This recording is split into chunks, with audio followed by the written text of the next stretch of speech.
ونؤمن به ونتوكل عليه ونعوذ بالله من شرور أنفسنا ومن سيئات أعمالنا من يهده الله فلا مضل له ومن يضلله فلا هادي له وأشهد أن لا إله إلا الله وحده لا شريك له وأشهد أن محمدا عبد الله ورسول الله أرسل إلى الناس كافة بشيرا ونذيرا وداعيا إلى الله بإذنه وسراجا منيرا أما بعد فإن خير الحديث كتاب الله وخير الهدي هدي محمد صلى الله عليه وسلم وشر الأمور محدثاتها وكل محدثة بدعة وكل بدعة ضلالة وكل ضلالة في النار. أعوذ بالله من الشيطان الرجيم. بسم الله الرحمن الرحيم.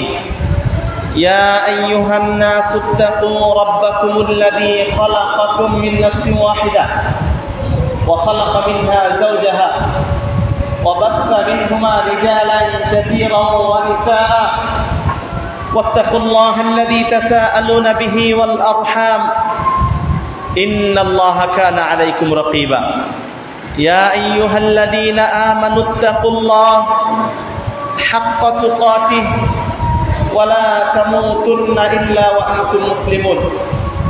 يا أيها الذين آمنوا اتقوا الله وقولوا قولا سديدا يصلح لكم أعمالكم ويغفر لكم ذنوبكم ومن يطع الله ورسوله فقد فاز فوزا عظيما.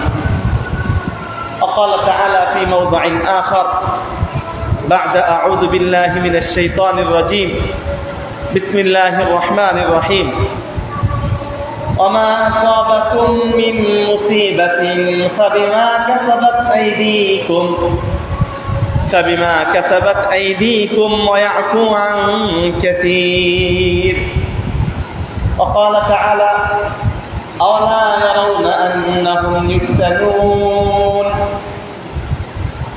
أنهم يفتنون في كل عام مرة أو مرتين ثم لا يتوبون ولا هم يذكرون.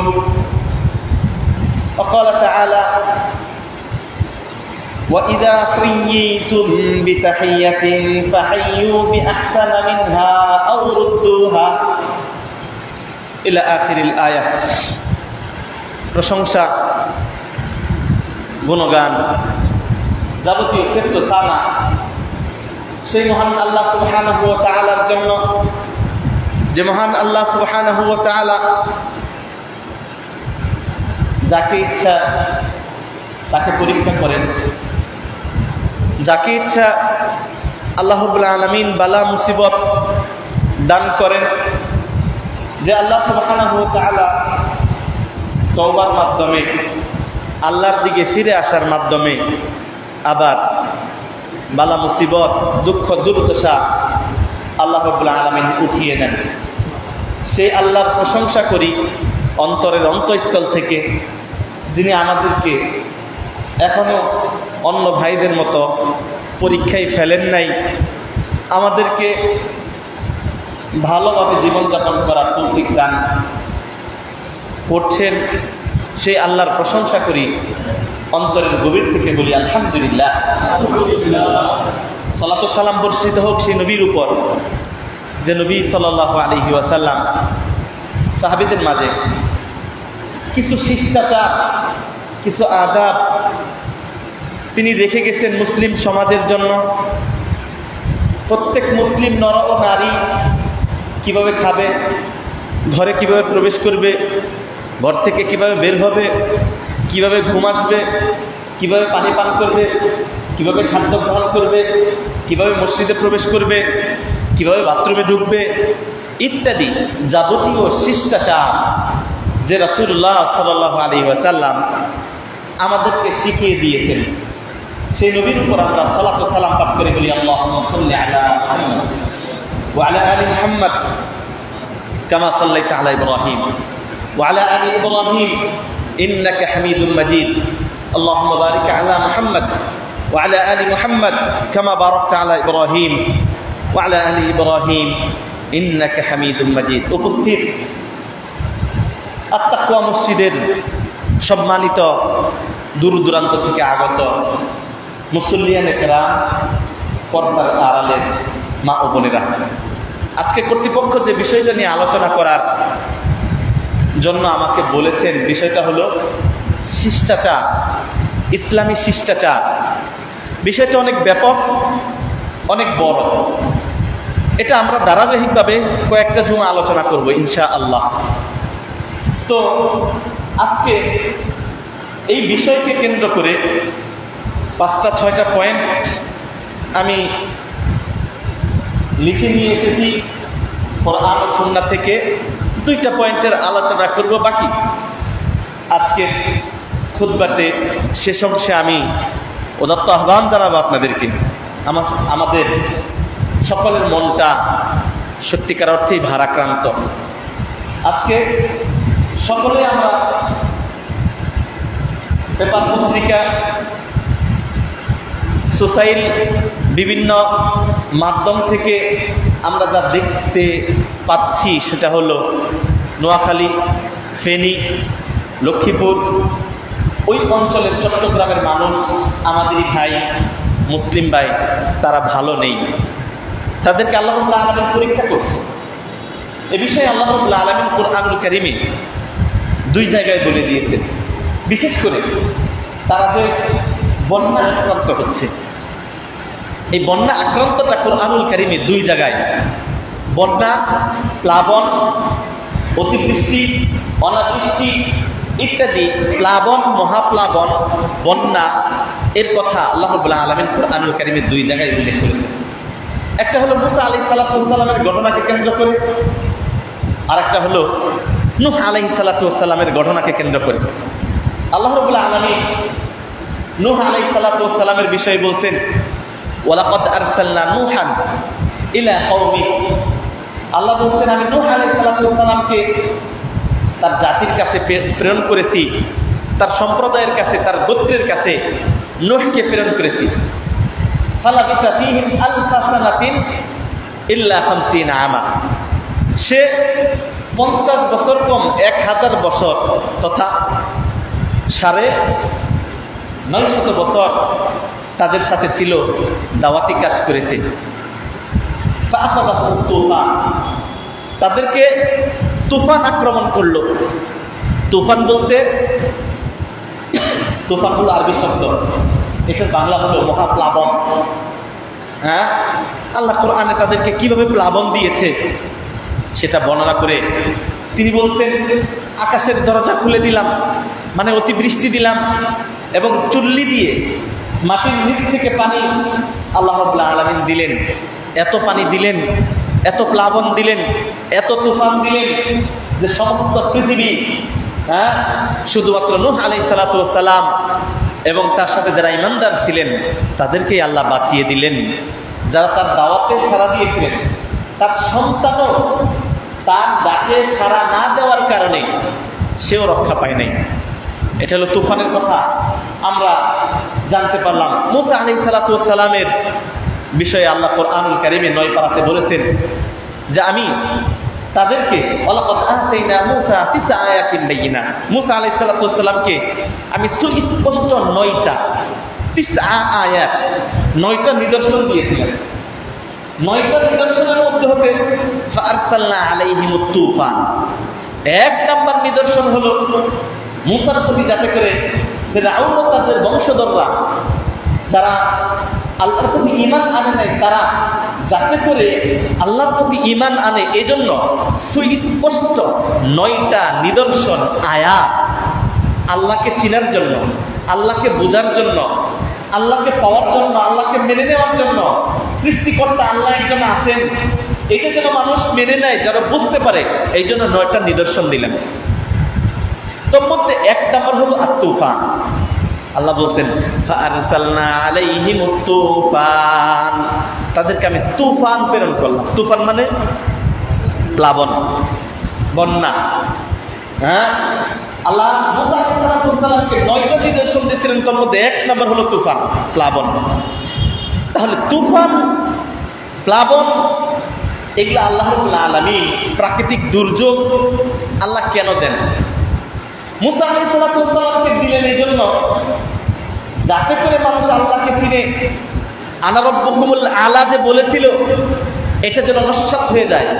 অর্থাৎ পৃথিবী পরিচালনাকারী একজন, সমস্ত ক্ষমতা একজন, তিনি কে? আল্লাহ সুবহানাহু ওয়া তাআলা। আল্লাহর শ্রেষ্ঠত্ব প্রমাণের জন্য আল্লাহ রাব্বুল আলামিন তাদেরকে তুফান দিলেন। ওয়াল জারাদ ওয়াল কুম্মাল, হ্যাঁ, ওয়াল জারাদ ওয়াল কুম্মালা ওয়াদ দাফাদিআ ওয়াদ দাম। হ্যাঁ, এই এখানে এক আয়াতে 4টার কথা বলছেন।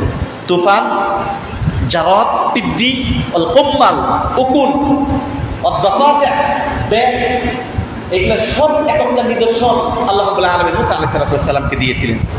এবং বলছেন ফিহি আয়াত, প্রত্যেকটার মধ্যে আল্লাহকে চিনার জন্য নিদর্শন আছে।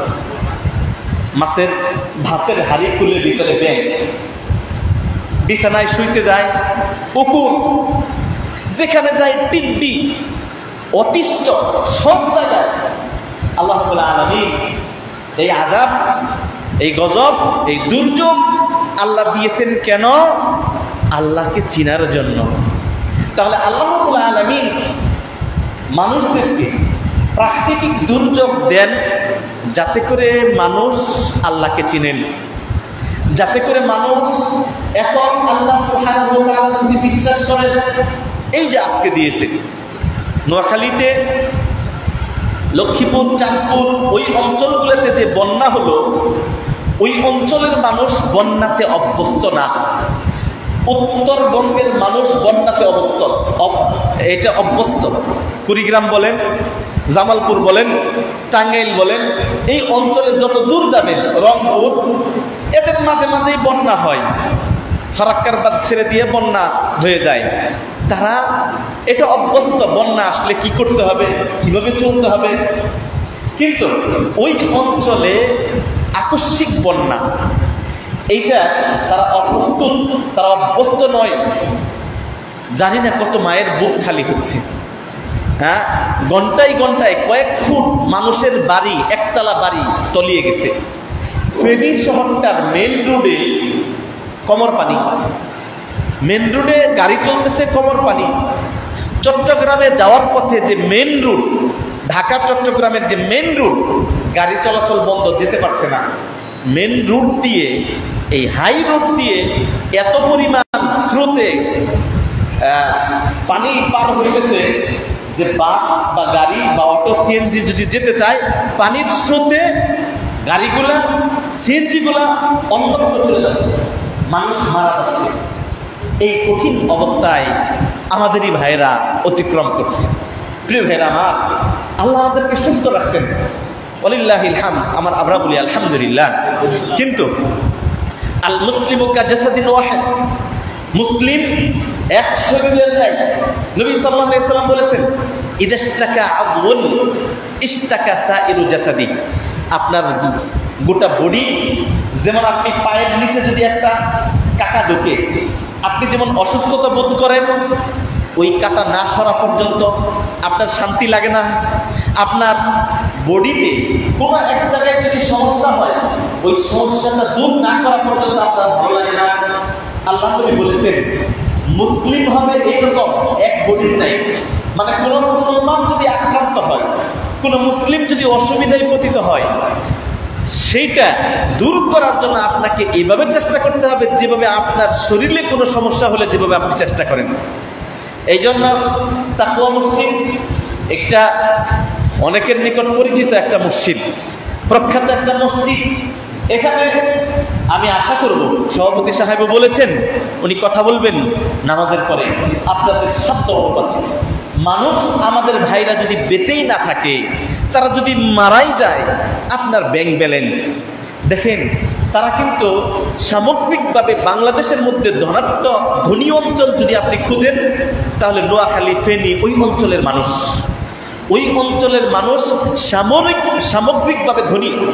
বাড়িগুলো কত সুন্দর, কিন্তু পানিতে ভর্তি, বাড়ি কাজে আসতেছে না। অনেক মানুষ প্রবাস থেকে তারা টাকা দিতে সমস্যা, হ্যাঁ সমস্যা নাই, কিন্তু টাকা হলেই খাদ্য পাচ্ছে না।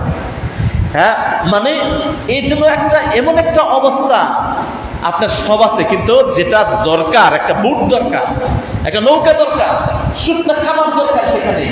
এই জন্য তাদের যেমন অলরেডি ওই অঞ্চলের শুকনা খাবার, চিরা, মুড়ি, মানুষ বেঁচে থাকার জন্য যে শুকনা খাবারের এখন জরুরি প্রয়োজন, এইগুলো আমি আশা করব অত্র মসজিদের যারা কমিটি আছেন, যারা দায়িত্বশীল আছেন, তারা এটার একটা যথোপযুক্ত ব্যবস্থা নিয়ে একটা ফান্ডিং করে তাদের সহযোগিতায় এগিয়ে যাওয়ার আহ্বান জানাবো।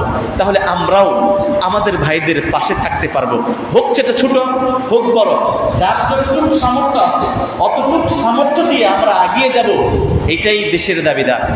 আর আল্লাহ রাব্বুল আলামিনকে চিনার জন্য যে আল্লাহ ফাআলুল লিমা ইউরিদ, তিনি যা ইচ্ছা তাই করেন, এটা আল্লাহর ইচ্ছা, এটা আল্লাহর ইচ্ছা। আল্লাহকে চিনার জন্য যান, আপনার বিল্ডিং এখন কাজ হচ্ছে না, হ্যাঁ বিশেষ বাঁধগুলা ভেঙে যাচ্ছে, কিয়ামতের বিভীষিকা একটু চিন্তা করেন, পুরো পৃথিবী তছনছ হয়ে সমান্তরাল করে দেবেন আল্লাহ সুবহানাহু ওয়া তাআলা। আজকে দেখেন বাড়িঘর, রোড, গাড়ি, কোনো কিচ্ছু কাজ আসতেছে না। আল্লাহর আযাব যদি চলে আসে, আল্লাহ রাব্বুল আলামিন এই দুর্যোগগুলো দেন অনেকগুলো কারণে, আল্লাহকে চেনার জন্য একটা। 2 নাম্বার, আল্লাহ রাব্বুল আলামিন শাস্তি দেন আমাদের পাপের কারণে। আল্লাহ এটা কোরআনুল কারীমে 21 পারা সূরা রুমের মধ্যে স্পষ্ট করে বলছেন, ওমা আসাবাকুম মিন মুসিবাতিন ফাবিমা কাসাবাত আইদিকুম, তোমাদের যে সমস্ত পাপ এর কারণে তোমরা যে শাস্তি আমি দিয়ে থাকি, তোমাদের পাপের কারণে। বিমা কাসাবাত আইদিন নাস, অন্য জায়গায় বলছেন মানুষের পাপের কারণে। এরপরে আল্লাহ রাব্বুল আলামিন সূরা সাজদার মধ্যে বলছেন, ওয়ালা নুযীকান্নাহু, আল্লাহ রাব্বুল আলামিন সমস্ত পাপের শাস্তি আল্লাহ দেন না, কিছু পাপের শাস্তি দেয় যাতে করে মানুষ আল্লাহর দিকে ফিরে আসে। আল্লাহ রাব্বুল আলামিন কোরআনে 3 জায়গায় প্রাকৃতিক দুর্যোগ দেয় যাতে করে মানুষ তওবা করে আল্লাহর দিকে ফিরে আসে। এই জন্য আল্লাহ রাব্বুল আলামিন নূহ আলাইহিস সালাতু ওয়াস সালামের ঘটনার পর, আল্লাহ রাব্বুল আলামিন মূসা আলাইহিস সালাতু ওয়াস সালামের তুফানের পর তিনি বলছেন, লাআল্লাহুম ইয়াদদাররুন, আমি কিছু শাস্তি দেই, কিছু বন্যা দেই, কিছু জ্বর দেই, কিছু তুফান দেই, কিছু আমি বিপর্যয় দেই। কি কারণে? লাআল্লাহুম ইয়াদদাররুন, যাতে করে তারা বিনয়ী হয়, অহংকার মুক্ত হয়, আল্লাহর দিকে ফিরে আসে। কোথাও বলেছে লাআল্লাহুম ইয়াতাদাররুন, দাম্ভিকতা থেকে যেন মানুষ ফিরে এসে আল্লাহর দিকে হয়। মানুষ কতটা দুর্বল, মানুষ কত দুর্বল, এটা যাতে করে সে উপলব্ধি করতে পারে আল্লাহ হলেন সর্বশক্তিমান। এই জন্য আমাদের এখান থেকে শিক্ষা হলো আমাদের আল্লাহমুখী হতে হবে। আমরা যদি আল্লাহমুখী হই, আল্লাহ রাব্বুল আলামিন আমাদের এই আযাব গজব আবার উঠিয়ে নেবেন। আল্লাহ রাব্বুল আলামিন 10 পারা 6 নম্বর পৃষ্ঠায় বলছেন, আওলা ইয়ারাউনা আন্নাহুম ইফতানুন, তারা কি লক্ষ্য করে না? ইফতানুন মানাহু ইখতাবারুন, তাদেরকে পরীক্ষা করা হয়, এটা কি মানুষ লক্ষ্য করে না? আওলা ইয়ারাউনা আন্নাহুম ইফতানুনা ফি কুল্লি আম, প্রত্যেক বছর মানুষকে প্রত্যেক বছর পরীক্ষা করা হয়। মাররাতান আও মাররাতাইন, কোন বছর একবার প্রাকৃতিক দুর্যোগ, কখনো মানুষকে একবার বছরে, আও মাররাতাইন, অথবা কোনো বছর 2 বার। হ্যাঁ, এভাবে আল্লাহ রাব্বুল আলামিন মানুষকে লক্ষ্য করে বলছেন। তারা কি লক্ষ্য করে না? আল্লাহ রাব্বুল আলামিন মানুষদেরকে পরীক্ষা করেন, কখনো বছরে একবার, ফি কুল্লি আমিন মাররাতান আও মাররাতাইন সুম্মা লা ইয়াতুবুনা ওয়ালা হুম ইয়াযাক্কারুন, কিন্তু মানুষ এরপরেও তওবা করে না। প্রাকৃতিক দুর্যোগ, হ্যাঁ ইত্যাদি আমি দেই, যাতে করে মানুষ আল্লাহমুখী ফিরে আসে। সুম্মা লা ইয়াতুবুন, এরপরেও মানুষ যদি আল্লাহর দিকে ফিরে না আসে, ওয়ালা হুম ইয়াযাক্কারুন, আল্লাহকে স্মরণ না করে, যাতে করে মানুষ আল্লাহর দিকে ফিরে আসে, যাতে করে মানুষ আল্লাহকে স্মরণ করে।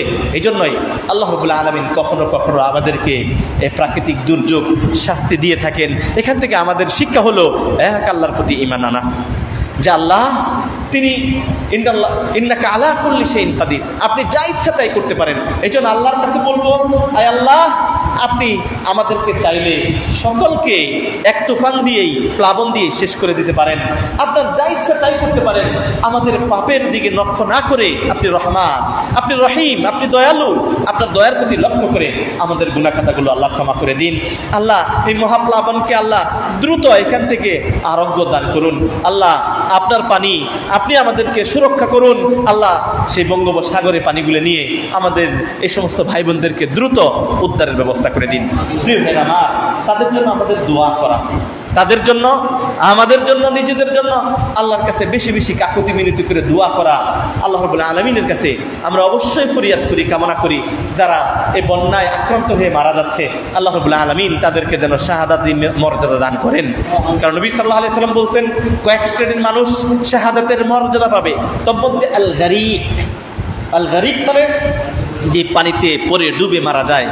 আসার আগেও দেখলাম এক ভাই বলতেছেন, চোখে পানি ধরে রাখতে পারলাম না। এক ভাই বলতেছেন, পাঞ্জাবি পরা, টুপি পরা, বলতেছেন আমি ঘর থেকে বের হলাম, আমার ছোট বাচ্চা, আমার মা, আমার বাবা, 75 বয়স্ক বাবা, তাকে নিয়ে পাড়ি দিব একটা ভেলা, ওই কলা গাছ দিয়ে বানাইছে, ওটার মধ্যে বাপকে উঠাইছি, এর মধ্যে শুরুতে কলা গাছটা ধরে রাখতে পারলাম না, ছোট বাচ্চাটার বাপকে উঠাইছি আর মাকে উঠাইছি, কলা গাছটা স্রোতের কারণে ধরে রাখতে পারলাম না, আমি লাফ দিয়ে নেমে কলা গাছটা টেনে ধরলাম। কেঁদে কেঁদে বলছেন, টেনে ধরলাম 2বার 3বার, কিন্তু বাপ, আমার সন্তান, আমার মা ছিটকে পড়ে গেল, আমি আর পারলাম না ধরে রাখতে। কি কঠিন, কোথায় হারিয়ে গেল চোখের সামনে। এই কঠিন অবস্থায় তারা ভেলা নিয়ে যাচ্ছে। এখানে আসলেও দরকার ছিল ভালো স্পিড বোট, ভালো নৌকা, বা যারা ট্রেনিং আছে এরকম। আরও জানতে পারলাম অদক্ষ যারা রেস্কিউ করতে যাচ্ছে, যাদের ট্রেনিং নেই, তারা এই কাজ করতে যেয়ে তারাও নিজের আক্রান্তর শিকার হচ্ছে। এই জন্য যারা যাবেন, এই মসজিদের কর্তৃপক্ষে যারা সাঁতার জানেন, যারা ট্রেনিং আছে, যারা কৌশলে কাজ করতে পারেন, তারা যাবেন। প্রিয় ভাইয়ের আমার, দেশবাসী যদি না বাঁচে, আমাদের এই মুসলিম ভাই যদি না বাঁচে, আমার ব্যাংক ব্যালেন্স, আমার টাকা পয়সা কিভাবে এগুলো দিয়ে? দেখেন, তাদের টাকা পয়সা, যাদের প্রবাসে আছে, তারা বলছেন যে আপনারা যান, টাকা লাগে, পয়সা লাগে, আমরা দিব। ওয়ালিল্লাহিল হামদ।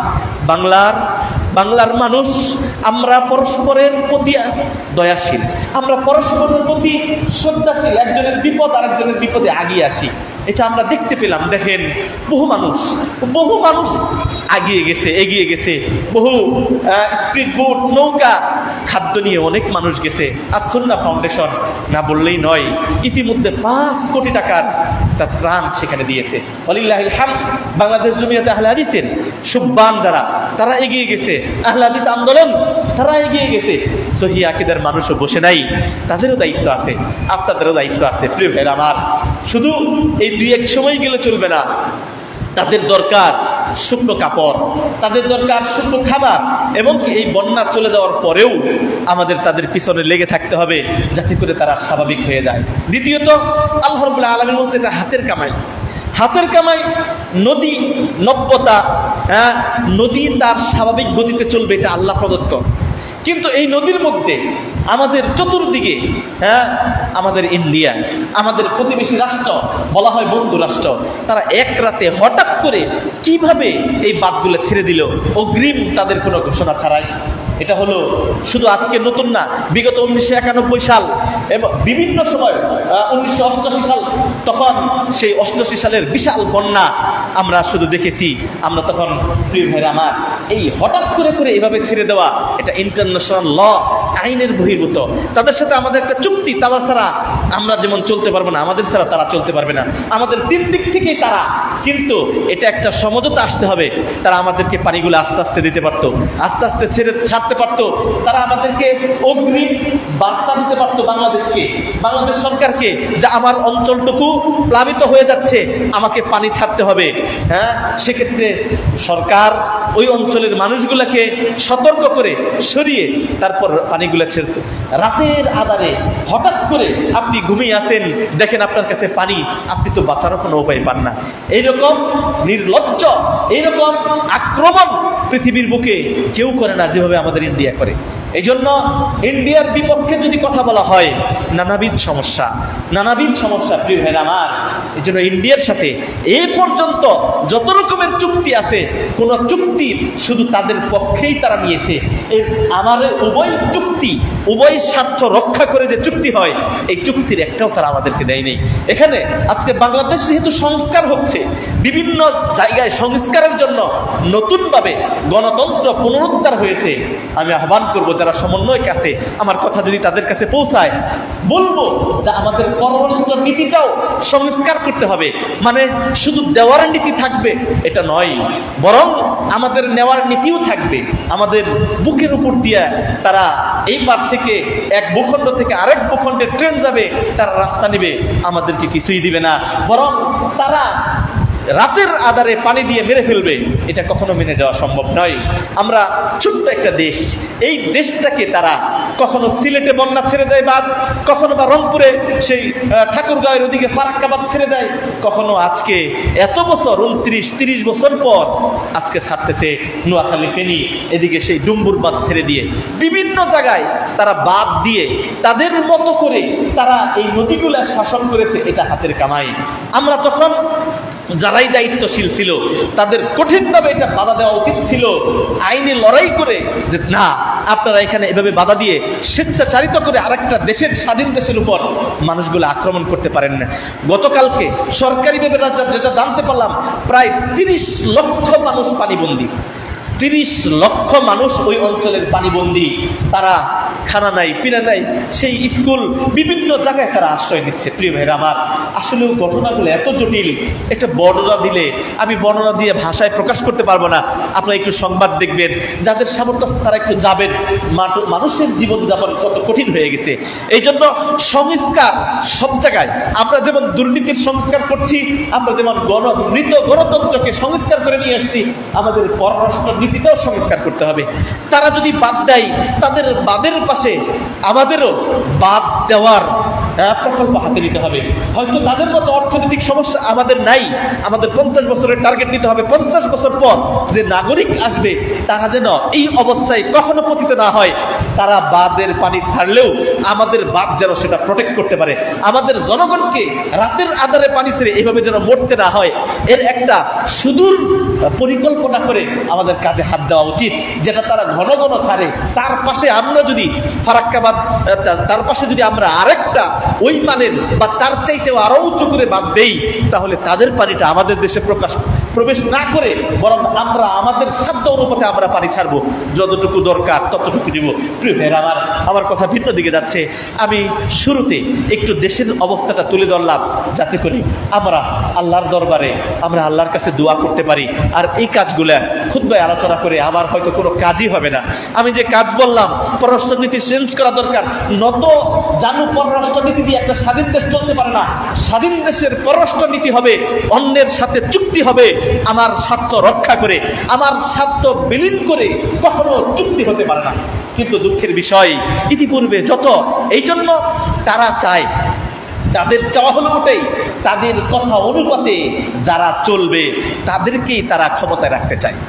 এটা তাদের দেওয়া, এই দেওয়াটা যারা দিয়ে রাখতে পারবে তাদেরকেই তারা ক্ষমতা রাখবে। এটা হলো ইন্ডিয়ার মূল, তারা এটা এই জন্য আমরা কখনো তাদের কাছে, তাদের সাথে তারা যুদ্ধ করে, একটা স্বাধীন দেশের সাথে যুদ্ধ করে তারা পার পাবে না। কারণ এটাও হুঁশিয়ারি করে তারা এই সময় চাচ্ছে বাংলাদেশের উপর আক্রমণ করতে। কিন্তু জেনে রাখুন, আমার এই কথা যদি কোনো হিন্দু ভাইরা জেনে রাখুন, হ্যাঁ, বা ইন্ডিয়ার কাছে যদি যা আমি বলতে চাই, যদি তারা আক্রমণ করে, বাংলা এটা মুসলিম, এখনো 90-95% মুসলিম। আল্লাহ রাব্বুল আলামিন মুসলিমদেরকে বিজয় দিবেন, এটা জেনে রাখুন। মুসলিমদেরকে বিজয় দিবেন, এটা 100%। আজকে আফগান তারা বিজয়ী হয়েছে, তারা দেশ সুন্দরভাবে চালাতে পারছে। আক্রমণ করে পার পেয়ে যাবে, বিষয়টা তা নয়। কারণ আল্লাহ রাব্বুল আলামিন 10 পারা 4 নম্বর পৃষ্ঠায় দেখেন, বলছেন একজন, এবং ইতিহাস থেকে দেখেন, একজন মুসলিম 10 জন কাফেরের সাথে যথেষ্ট। একজন মুসলিম 10 জন কাফের, অন্য জায়গায় 20 জন কাফেরের সাথে যথেষ্ট। হয়তো জনগণ কম আমার, এর জন্য খালিদ বিন ওয়ালিদ দেখেন আপনি, সাইফুল্লাহ উপাধি দেওয়া হয়েছে। বদর, উহুদ, খন্দক যুদ্ধগুলো দেখেন আপনি, অমুসলিমদের সাথে যতগুলো যুদ্ধ বাড়ছে, কাফেরদের সংখ্যা ছিল অনেক 3 গুণ বেশি, কোথাও অনেক বেশি। বদর যুদ্ধে দেখেন 1000 সৈন্য, মুসলিমদের 313 জন, আর তাদের 1000। 313 জনের প্রেক্ষিতে 1000 বদর যুদ্ধ, সেখানে বিজয় লাভ করছে কারা? মুসলিম না। উহুদ যুদ্ধে দেখেন 1000 মুসলিম সৈন্য, 1000, এর মধ্যে থেকে 300 মুনাফিক পালিয়ে গেল, সৈন্য সংখ্যা হলো 700, আর তাদের 3000 সৈন্য এবং পদাতিক বাহিনী। উহুদ যুদ্ধের মধ্যেও তারা পরাজিত হলো। খন্দক যুদ্ধে যান, খন্দক যুদ্ধে সমস্ত আরব ভূখণ্ড মিলে ইসলামকে নিশ্চিহ্ন করে দেওয়ার জন্য তারা 10,000 সৈন্য নিয়ে আক্রমণ করছে। খন্দক যুদ্ধে, মদিনাতে খন্দক যুদ্ধে মুসলমানদের সংখ্যা ছিল মাত্র 3000। কোথায় 3000, কোথায় 10,000? 10,000। প্রত্যেকটা যুদ্ধে অমুসলিমদের সংখ্যা, অস্ত্র, তারপরে তাদের যে প্রস্তুতি, সবগুলা বেশি ছিল, মুসলিমদের বেশি ছিল না। কিন্তু বিজয়টা যদি আমরা তাওহীদের জন্য লড়ি, বিজয়টা এই লাল সবুজের পতাকাকে, আমি বারবার এই খুতবার দোয়াতে একটা কথা বলি, আল্লাহ তুমি লাল সবুজের পতাকাকে তাওহীদের পতাকা হিসেবে কবুল করে নাও। এই জন্য সংস্কার করার জন্য এক্ষেত্রেও আমি বলি, লাল সবুজের পতাকার নিচে যেন লা ইলাহা ইল্লাল্লাহ, হ্যাঁ, এই কালেমাটাও যেন ওখানে অন্তর্ভুক্ত করা হয়। তাহলে এই কালেমা কখনো কোনো ব্যক্তির কারণে, রাষ্ট্রীয় শোকের কারণে অর্ধমিত হবে না। সৌদি আরবের পতাকা দেখবেন কখনো অর্ধমিত হয় না, কখনো নামানো হয় না। কার মধ্যে এটা হলো ইআলাউ কালিমাতুল্লাহ, এটা আল্লাহর কালেমা। এটা সমস্ত মুসলিমরা যদি মৃত্যুবরণ করে, এই কালেমা কখনো অবনত হবে না। আপনি উহুদ যুদ্ধের ময়দানে দেখেন, এক সাহাবী, সে মুসআব বিন উমাইর, তার হাতে এই কালেমার পতাকা দেওয়া হলো, লা ইলাহা ইল্লাল্লাহ খচিত পতাকা দেওয়া হলো। তিনি তার হাতটাকে, এক হাত, যে হাত দিয়ে পতাকা ধরে রাখছে, যুদ্ধ পরিচালনা করতেছে, তার হাত কেটে দেওয়া হলো। তিনি ডান হাত দিয়ে পতাকা পড়তে দেয় নাই, হাত কেটে গেছে। তিনি বাম হাত দিয়ে পতাকা উঁচু করে ধরে রাখছেন। ধরে রাখার ফলে এই পতাকা, যেটা আল্লাহর কালেমা, এটা কখনো নিচু হতে পারে না। তার বাম হাতের মধ্যে আক্রমণ করছে, বাম হাত কেটে গেছে। তিনি বুকের চাপ দিয়ে পতাকা উঁচু করে রাখছেন, পতাকা নিচে নামাতে দেন নাই। এটা হলো কালেমার শক্তি, এটা হলো কালেমার পাওয়ার, এটা হলো মুসলিমদের শক্তি। এরপরে তার বুকের মধ্যে আঘাত করে ফেলে দিয়েছে, আর এক মুসলিম এসে পতাকা উড্ডীন করেছেন। এই মুসআব বিন উমাইর রাদিয়াল্লাহু শাহাদাত বরণ করেছেন। এই পতাকার মধ্যে যদি লা ইলাহা ইল্লাল্লাহ অন্তর্ভুক্ত করা হয়, মুসলিমদের ঈমানি চেতনা বৃদ্ধি পেয়ে যাবে। আর এটা কোনো পারিবারিক দেশ নয়, এই দল আসলে এই দল, ওই দল আসলে ওই দল। আহলুল হাদিসরা কোনো দল করে না, আহলুল হাদিসরা কোনো দল করে না। আহলুল হাদিসকে আওয়ামী লীগ করে, আহলুল হাদিসকে বিএনপি করে, জামাত করে। আহলুল হাদিসরা কোনো দল করে না। আহলুল হাদিসের দল হলো আল্লাহ এবং তার রাসূল সাল্লাল্লাহু আলাইহি ওয়াসাল্লাম। আহলুল হাদিস দল হলো কোরআন এবং সুন্নাহ, আল কোরআন এবং সুন্নাহ মোতাবেক দেশ চালানো, কোরআন এবং সুন্নাহ মোতাবেক রাষ্ট্র চালানো, সমাজ চালানো, এটা আহলুল হাদিসরা। এই জন্য আহলুল হাদিসরা কোনো রাজনৈতিক কাজে অংশগ্রহণ করে না। তাদের দাওয়া হলো ইসলাহ, সংশোধন করা, শিরক বিদআত দূর করা।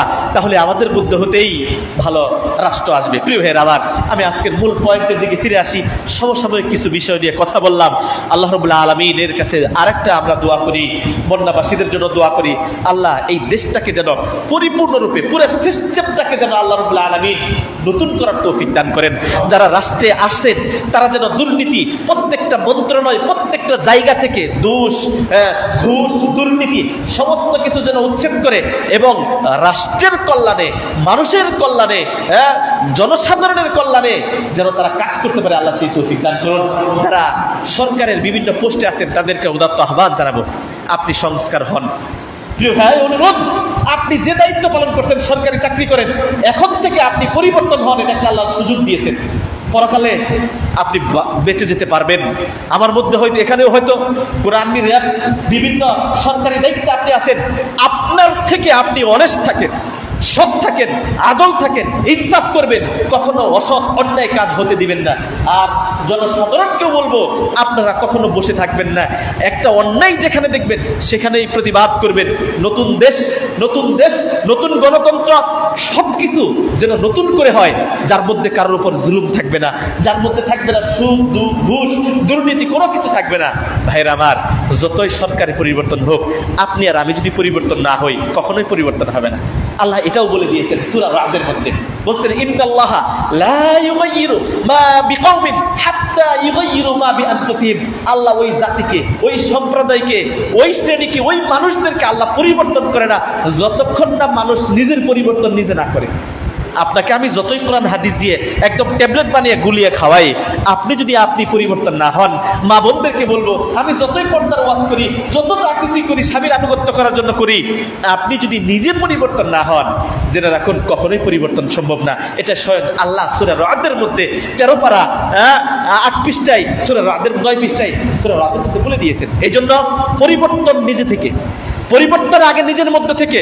নিজে সুদ খাবো না, ঘুষ খাবো না, সুদ দিব না, ঘুষ দিব না, অন্যায় করবো না, যাবতীয় ইসলামী নিয়ম কানুন মেনে চলবো, এখান থেকে যদি আমরা শুরু করি, আমরা হয়তোবা 2, 4, 5 বছর পর হয়তোবা অদূর ভবিষ্যতে এমন একটা রাষ্ট্র পাওয়া যাবে যেখানে মানুষ বলবে না আজকে বাংলাদেশ সত্যিকার অর্থে একটা মুসলিম দেশ। আরেকটা বিষয় সেটা লক্ষণীয়, সেটা হলো কখনো ইসলাম চায় না অমুসলিমদের উপর এমনিতে আক্রমণ করা।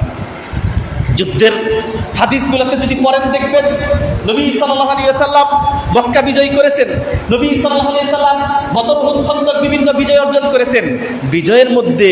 বিজয়ের পরে বা যুদ্ধের মধ্যে তিনি আপামর অমুসলিমদেরকে কখনো হত্যা করতে বলেন নাই, বরং যে অমুসলিম আপনার সাথে যুদ্ধ করতে আসবে তার সাথে আপনি যুদ্ধ করবেন। যুদ্ধের অঞ্চলে গেছেন, দেখেন ইসলাম অমুসলিমদের কি অধিকার দিছে। ইসলাম বৃদ্ধ নারী শিশুদেরকে, অমুসলিম বৃদ্ধ নারী শিশু এবং কি যারা যুদ্ধে আসে নাই তাদেরকে মারা ইসলামে হারাম। চিন্তা করেন, ইন্ডিয়ার সাথে যদি আমাদের কাফের আর মুসলিমের যুদ্ধ আছে, সেক্ষেত্রে আমি চাইলেই ইন্ডিয়ার একটা হিন্দু নারীকে হত্যা করতে পারবো না যদি সে আমার সাথে যুদ্ধ করতে না আসে। ইন্ডিয়ার একটা ছোট বাচ্চাকে আমি হত্যা করতে পারবো না, অমুসলিম তাকে হত্যা করতে পারবো না যদি যুদ্ধে। ইসলাম কতটা সুবহান, কারণ ইসলাম শুধু মুসলমানের জন্য না, কোরআন শুধু মুসলমানের জন্য না, কোরআন সমস্ত মানুষের জন্য। এই জন্য কোরআনের প্রথম আয়াত ইয়া আইয়ুহান নাস, কি বলছে? আইয়ুহান নাস, ওহে মানব মণ্ডলী। আবার নবী শুধু মুসলমানদের, কাফেরদের জন্য, কাফাতাল লিন্নাস, ইয়া আইয়ুহান নবী, ওহে নবী, ইন্না আরসালনাকা, নিশ্চয় আমি আপনাকে প্রেরণ করেছি কাফাতাল লিন্নাস, সমস্ত মানুষের জন্য, শুধু মুসলমানের জন্য নয়। সুতরাং কোরআনটা হিন্দুর জন্য, কোরআনটা অমুসলিমদের জন্য, কিন্তু তারা গ্রহণ করে নাই, আমরা গ্রহণ করেছি। এটা বিশ্ববাসীর জন্য, শুধু মুসলিমদের এটা নিজস্ব সম্পত্তি নয়। প্রিয় ভাইয়ের আমার, এই জন্য অমুসলিমদের যে অধিকার ইসলাম দিয়েছে, এই অধিকার কখনোই যেন খর্ব না হয়। যেমন আপনারা হয়তো বা ইনশাআল্লাহ আপনাদের পক্ষ থেকে একটা রেস্কিউ টিম যাবে, সাহায্য সহযোগিতা করতে যাবে, এখানে খিদমাতুল খালক করবেন। খিদমাতুল খালক মানে সৃষ্টির সেবা করবেন। এখানে কখনো দেখবেন না মুসলিম তাকে উদ্ধার করবেন, অমুসলিমদেরকে উদ্ধার করবেন, বিষয়টা তা নয়, বরং মুসলিম অমুসলিম যারা আছে সকলকে উদ্ধার কাজে তাদেরকে অংশগ্রহণ করবেন, অমুসলিম হলেও তাদেরকে অংশগ্রহণ করবেন। এটাতে আপনি সওয়াব পাবেন না? অবশ্যই সওয়াব পাবেন। এই জন্য এটাকে বলা হয় মানুষের উপকার করা, মানুষের কল্যাণ করা। ডক্টর ইউনূসের যিনি প্রধান হয়েছেন, তার একটা কথা আমার খুব ভালো লাগছে, সেটা হলো এটা ইসলাম বলে। দেখেন ইসলামী কথা, প্রথম দিক দিয়ে আমার মানে ওনার বিষয়টা আমার ভালো লাগতো না, শুধু একটাই কারণ, সেটা হলো সুদের সাথে তার জড়িত। কিন্তু তিনি স্পষ্ট করেছেন গ্রামীণ ব্যাংক আমি প্রতিষ্ঠা করেছি, এর মধ্যে আমার কতটুকু অংশ আছে। ওনার কোনো অংশ নাই, 97% জনগণ মালিক, মানে তার ব্যক্তিগত না। এরপরে আমি সুদখোর, আমি তো সুদ দিচ্ছি না। হ্যাঁ, এই জন্য আলেম ওলামাদের এখন তার সংস্পর্শে থাকা উচিত। যে মানুষটা ক্ষুদ্র ঋণ প্রকল্প করে গোটা বিশ্বে এত আলোড়ন সৃষ্টি করতে পারছে, ওই মানুষটার মাথায় এই বুদ্ধিটাও আছে কিভাবে ইসলামিক ক্ষুদ্র ঋণ চালু করা যায়। ইসলামিক ক্ষুদ্র ঋণ কিভাবে চালু করা, আমি তো পারবো না। এটা ওই বুদ্ধিটা আল্লাহ আমাকে দেয় নাই, ওই চিন্তা চেতনা আমার মধ্যে নাই, কিন্তু আল্লাহ ওনার মধ্যে দিয়েছেন। যার মধ্যে এত সুন্দর পলিসি আছে, পলিসি মেকার যিনি, তার মধ্যে ইসলামিক কিছু নলেজ দিলে আমার মনে হয় ইসলামিক করতে পারবে এই গ্রামীণ ব্যাংকটাও। আল্লাহ তাকে সেই তৌফিক দান করুন। উনি একটা কথা বলছেন, এটা হলো হাদিসের ভাষায়। উনি বলছেন আপনি অর্থ আয় রোজগার করবেন, নিচে সুখে থাকবেন, এটা হলো হ্যাপি। এটা হলো হ্যাপি মানে সুখী থাকা। আপনি চাকরি করবেন, বাকরি করবেন, নিজে ভালো খাবেন, ভালো পড়বেন, এটা হ্যাপি। কিন্তু আপনি যখন আয় রোজগার করে অন্যকে ভালো রাখবেন, নিজে ভালো থাকবেন, অন্যকে ভালো রাখবেন, এটা হবে সুপার হ্যাপি। তাহলে নিজে সুখী হওয়া এটা হলো হ্যাপি, অন্যকে সুখী করা এটা হলো সুপার হ্যাপি। ওনার এই কথাটা আমি হাদিসের সাথে যদি মিলাই, আল্লাহ নবী সাল্লাল্লাহু আলাইহি ওয়াসাল্লামের শ্রেষ্ঠ বাণী, খায়রুন নাস আনফাহুম লিন-নাস, মানুষের মধ্যে ওই সর্বোত্তমকে, আনফাহুম লিন-নাস, যে মানুষের সবচেয়ে বেশি উপকার করে। মানুষের মধ্যে ওই ব্যক্তি আল্লাহর নিকট সবচেয়ে উত্তম যে মানুষের বেশি উপকার করে। এই জন্য এখানে কিন্তু বলে নাই আনফাহুম লিল মুসলিমিন, মানুষের মধ্যে ওই ব্যক্তি উত্তম যে শুধু মুসলমানের উপকার করে, তা কিন্তু আল্লাহ নবী বলে নাই। কি বলছেন? খায়রুন নাস আনফাহুম লিন-নাস, মানুষের মধ্যে ওই ব্যক্তি সর্বোত্তম যে মানুষের উপকার করে। এখানে মানুষ বলতে মুসলিম, অমুসলিম, হিন্দু, খ্রিস্টান, বৌদ্ধ যত আছে সকলের উপকার আপনি যত করতে পারবেন ততই সর্বোত্তম আপনি আল্লাহর কাছে। প্রিয় ভাইয়ের আমার, এই জন্য বলবো তার জন্য আমরা দোয়া করি। আল্লাহ রাব্বুল আলামিন আমাদের রাষ্ট্রের যে ক্ষতি হয়েছে, আমাদের রাষ্ট্রের যে দুর্নীতি হয়েছে, যে অর্থ বিদেশ চলে গেছে, এই রাষ্ট্রটা যেন আবার সুন্দর গুছিয়ে সঠিকভাবে আল্লাহ রাব্বুল আলামিন তার মাধ্যমে যেন করেন, সেই তৌফিক আল্লাহ তাকে দান করুন। বিশেষ করে অর্থনৈতিক খাতটা, এই দুর্নীতি, এগুলো যেন তাকে শক্তিশালীভাবে এটা যেন প্রতিহত করার তৌফিক দান করেন। আর আল্লাহ রাব্বুল আলামিন আমাদেরকে যেন একটা পুরুষ শাসক দান করেন। এইরকম কোন পারিবারিক তন্ত্র যেন না হয়ে যায়, অঘোষিত পারিবারিক রাজ্য যেন না হয়ে যায়।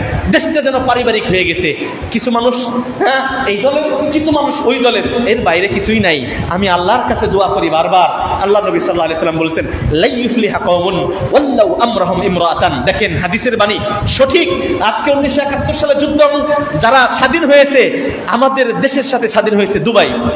আজকে দুবাই থেকে, দুবাই বিশ্বের কত উন্নত রাষ্ট্র, অর্থনৈতিক বলেন কত উন্নত, আমাদের দেশের মানুষ দুবাই কাজ করতে যায়, তাদের সাথে স্বাধীনতা অর্জন করে আজকে আমরা সেই মাথা নিচু করেই আছি।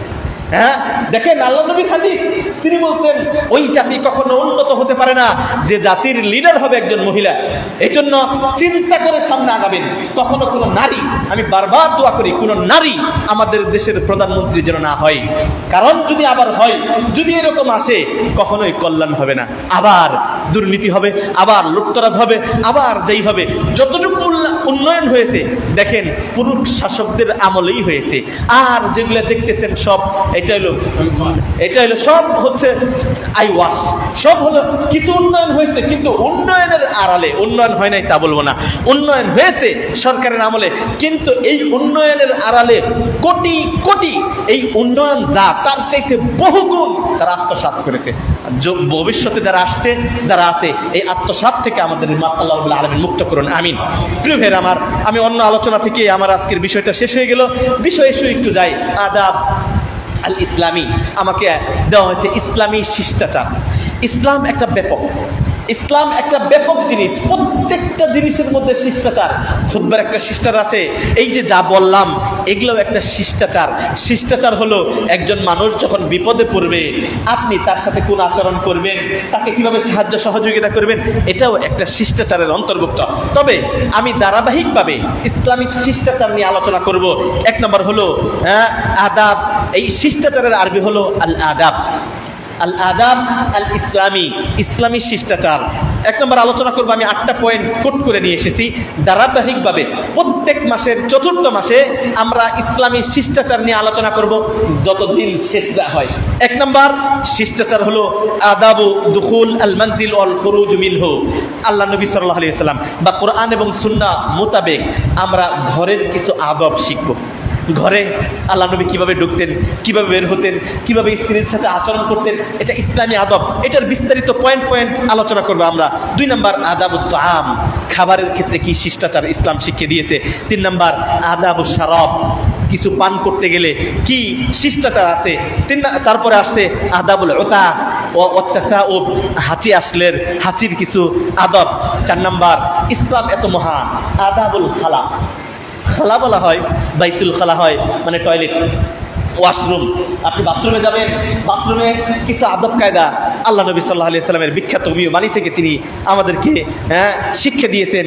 তো ইহুদি বলতেছেন তোমাদের নবী এমন, বলছে বাথরুমে কিভাবে বসবা এটাও শিখিয়ে দেয়। হ্যাঁ, এবং হ্যাঁ আমাদের নবী এমন, বাথরুমে কিভাবে ঢুকবো, কিভাবে বের হবো, কোন বা পরবো, কখন কাপড় উঠাবো, আমাদের নবী এটাও শিক্ষা দেয়। সুবহানাল্লাহ। হ্যাঁ, এটা ইসলাম একটা মহান ধর্ম। ইসলামের কোন একটা অংশ আপনি স্ত্রী সহবাস কিভাবে করবেন এটাও বর্ণনা আল্লাহ নবী সাল্লাল্লাহু আলাইহি ওয়াসাল্লাম দিয়ে গেছেন। কারণ ইসলাম, এই কোরআন হলো সংবিধান, কোরআন হলো আপনার জীবন চলার গাইডলাইন, হাদিস হলো জীবন চলার গাইডলাইন। আল্লাহ নবী সাল্লাল্লাহু আলাইহি ওয়াসাল্লাম আদর্শ হলো আপনি জীবন কিভাবে চলবেন। এখানে কোনো জিনিস থাকবে না, এমন কোনো জিনিস আসবে না পৃথিবীতে কিয়ামত পর্যন্ত, এমন কোনো সমস্যা আসবে না যে সমস্যার সমাধান কোরআন এবং হাদিসে পাওয়া যাবে না। এটা চ্যালেঞ্জ, এটা আল্লাহ রাব্বুল আলামিনের চ্যালেঞ্জ। এমন কোন সমস্যা, এমন কোন বিষয় আসবে না যে বিষয়ের সমস্যার সমাধান কোরআন এবং হাদিসে নাই, বরং আছে আমাদের কিল্লাতুল ইলম, আমাদের জ্ঞানের কমতি, ল্যাক অফ নলেজ, আমাদের কোরআন সুন্নাহর জ্ঞানের ঘাটতির কারণে আমাদের বের করতে কষ্ট হয়ে যায়। ওই রকম পণ্ডিত না আমরা, দেখবেন যুগে যুগে এরকম অসংখ্য মাসআলা আসবে যেখানে কোরআন এবং সুন্নাহর দিকে রুজু করলেই এটার সমাধান আমরা পেয়ে যাব। এরপরে আদাবুন নাওম, ঘুম আসার কি আদব, কি শিষ্টাচার আছে। এরপরে আদাবুল লিবাস ওয়াজ জিনা, আপনি যে পোশাক পরলেন, ওই যে অনেক ভাইকে দেখছি গেঞ্জি গায়ে দিয়ে চলে আসছেন, প্রিয় ভাইরা আমার, যখন আপনি আদাবুল লিবাস ওয়াজ জিনা, আপনি কোন ধরনের পোশাক পরবেন, কেমন পোশাক ইসলাম পড়তে বলে, ইসলাম কি শুধু জুব্বার পাঞ্জাবি পড়তে বলে, না ইসলামী পোশাকের নীতি কি, মূল নিয়ম কি, কিভাবে আপনাকে পোশাক পড়তে হবে। আদাবুল লিবাস ওয়াজ জিনা ওয়াল মাযহার, আপনি কিভাবে সৌন্দর্য করবেন, বড় বড় নখ রাখবেন, বড় বড় চুল রাখবেন, কিভাবে রাখবেন, এটা আদাবুল লিবাস। তথা পোশাক এবং সৌন্দর্যের শিষ্টাচার, এই আলোচনা আমরা নিয়ে আসবো। 7ম নিয়ে আসবো আদাবুত তরিক, রাস্তায় চলবেন, রাস্তায় চলাচলের জন্য ইসলামী একটা শিষ্টাচার আছে। এই শিষ্টাচার আমাদের মধ্যে নাই, কিভাবে চলবেন, কোন দিক দিয়ে চলবেন, কি বলবেন রাস্তায় ইত্যাদি। সর্বশেষ 8 নম্বর পয়েন্টে আমরা আলোচনা করব আদাবু আল মাসাজিদ, মসজিদের কিছু আদব, কিছু শিষ্টাচার আছে।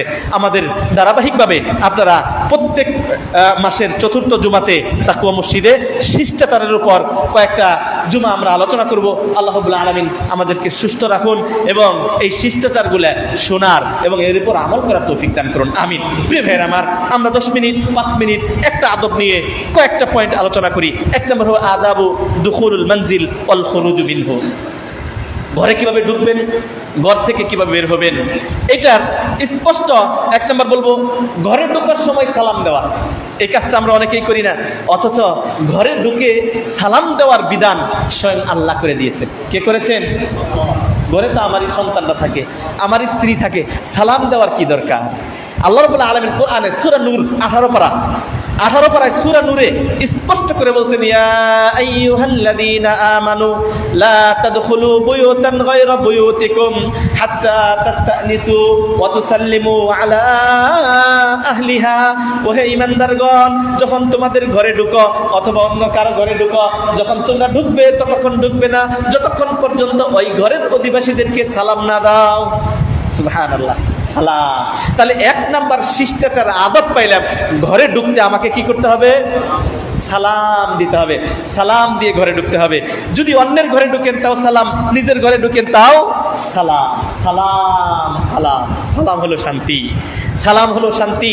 সালাম কার নাম? কার নাম? আল্লাহর নাম। সালাম দারুস সালাম, সালাম হলো জান্নাতের একটা, জান্নাতের নাম হলো সালাম, শান্তি। জান্নাতীদের শুভেচ্ছা হবে সালাম। লাহুম দারুস সালামি ইনদা রাব্বিহিম ওয়া হুয়া ওয়ালিয়ুহুম বিমা কানু ইয়ামালুন। জান্নাতীরা যখন একজন আরেকজনের সাথে সাক্ষাৎ করবে তখন কি বলবে? আসসালামু আলাইকুম। আল্লাহু আকবার। সালাম, সালাম। অপরিচিত কারোর ঘরে যাবেন, আদব হলো তাকে সালাম দেবেন, আসসালামু আলাইকুম। দেখবেন উত্তর দেয় কিনা। উত্তর যদি না দেয় আবার সালাম দিবেন, আসসালামু আলাইকুম। অপেক্ষা করবেন, যদি সালামের উত্তর না দেয় 3 বার সালাম দিবেন, আসসালামু আলাইকুম। উত্তর যদি না দেয় বুঝতে হবে ঘরের মধ্যে কোনো সমস্যা আছে, অথবা ঘরের মধ্যে নারীরা আছে, পুরুষ ঢুকতে দেওয়া যাবে না। এই জন্য সালামের উত্তর না দিয়ে আপনি চলে যাবেন। 3 বার সালাম দেওয়ার পর যদি সালামের উত্তর না আসে আপনি ওই ঘরে আর প্রবেশ করবেন না, আপনি চলে যাবেন। এটা হলো আদব, এটা হলো আদব, এটা শিষ্টাচার। আপনি সন্তানদেরকেও এইটাই শিক্ষা দিবেন। বাবার ঘরে রুমে যখন প্রবেশ করবে তখন সন্তান সালাম দেবে, আসসালামু আলাইকুম। বাবা যদি ওয়ালাইকুম সালাম বলে তাহলে বুঝতে হবে বাবার ঘরে ঢুকো। বাবা তার সন্তানের রুমে প্রবেশ করার সময় বলবে আসসালামু আলাইকুম। দেখেন শান্তি, এটা হলো পারিবারিক শিক্ষা, শান্তি। এই শিক্ষাটা যদি আপনি না করেন প্রিয় ভাইয়েরা আমার, আপনার বাচ্চারা শিখবে না। আপনি ঘরে ঢোকার সময় সালাম দিবেন, তার রুমে ঢোকার সময় সালাম দিবেন, সে বাচ্চা আপনার রুমে ঢোকার সময় সালাম দিবে।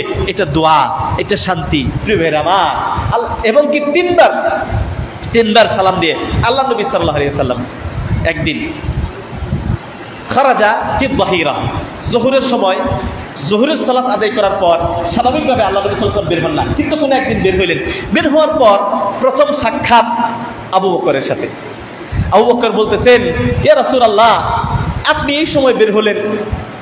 এই সময় তো বের হওয়ার সময় না, কারণ আরব দেশের মানুষ জোহরের সালাতের পর দুপুরবেলা একটু রেস্ট নাই, প্রচন্ড রোদ, বাইরে বের হয় না, এটা আরব কালচার। এখনো অফিস আদালত বলেন ওই 12টা পর্যন্ত, 12:30, জোহরের আগে অফিস শেষ। জোহরের নামাজ পড়ে তারা কি করবে সবাই, আবার অফিস শুরু 7টায়, 7টা থেকে 12টা অফিস। এরপরে জোহরের পরে তারা সবাই রেস্ট নাই। এরপরে যদি কোনো কোনো অফিস 8 ঘন্টা পূর্ণ না হয় তাহলে আসরের সালাত আদায় করে বাকি অফিসিয়াল কাজ করবো, মানে আসরের পরে আবার অফিস। দেখেন কত সুন্দর সাজা, মানে কাইলুলা করা। আল্লাহ নবী সাল্লাল্লাহু আলাইহি ওয়াসাল্লাম বের হয়ে গেছেন আবু বকরের সাথে, বলছেন আল্লাহ নবী আপনি কেন বের হলেন? তখন তিনি বলছেন, আখরাজানি আল্লাযী আখরাজাক। আল্লাহু আকবার। বলছেন আল্লাহ নবী পেটে খুব ক্ষুধা, ঘরে কিছু নাই, বের হয়েছি যাতে করে আল্লাহ কিছু খাওয়ার ব্যবস্থা করে দেন।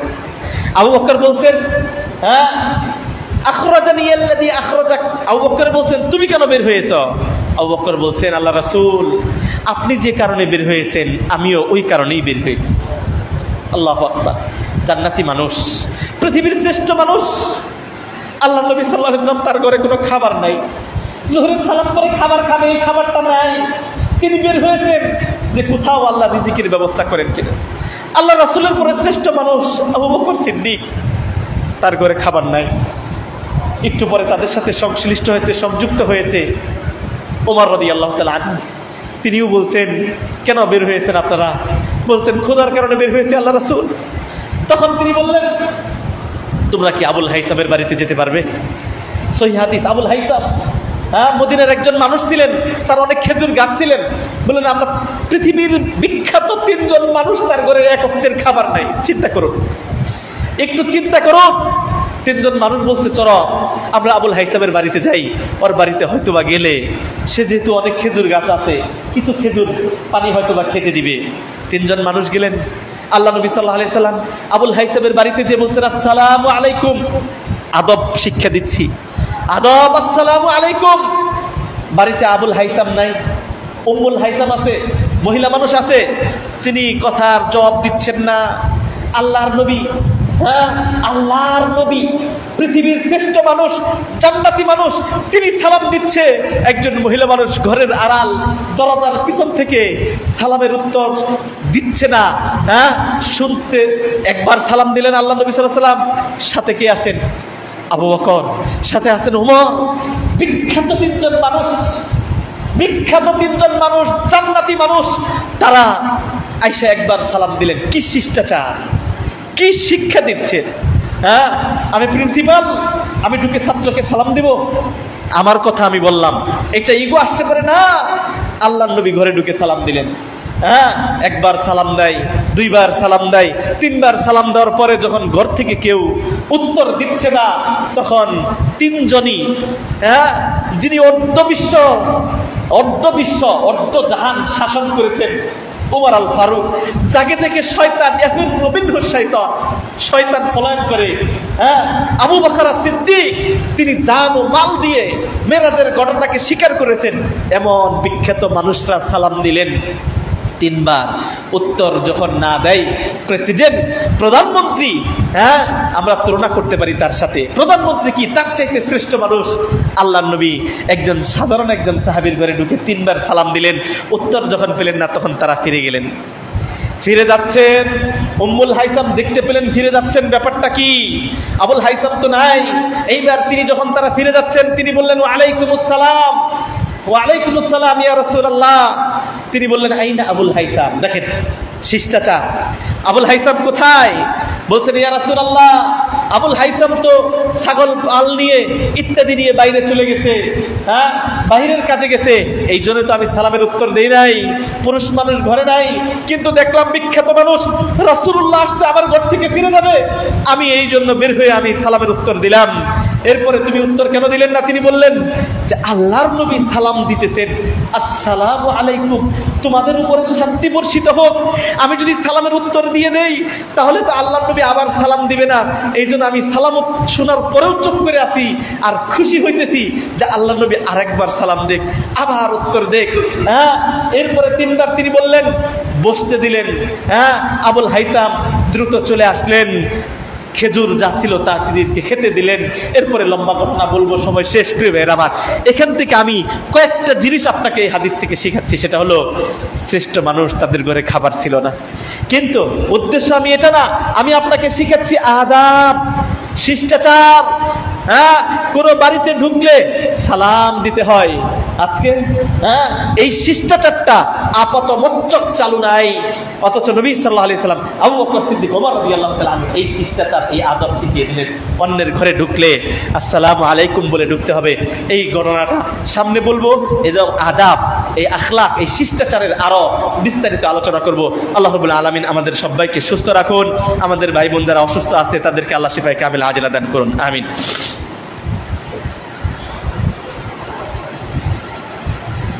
আলহামদুলিল্লাহ, নাহমাদুহু ওয়া নাস্তাঈনুহু ওয়া নাস্তাগফিরুহু ওয়া নু'মিনু বিহি ওয়া নাতাওয়াক্কালু আলাইহি ওয়া নাউযু বিল্লাহি মিন শুরুরি আনফুসিনা ওয়া মিন সাইয়্যাতি আ'মালিনা মান ইয়াহদিহিল্লাহু ফালা মুদিল্লা লাহু ওয়া মান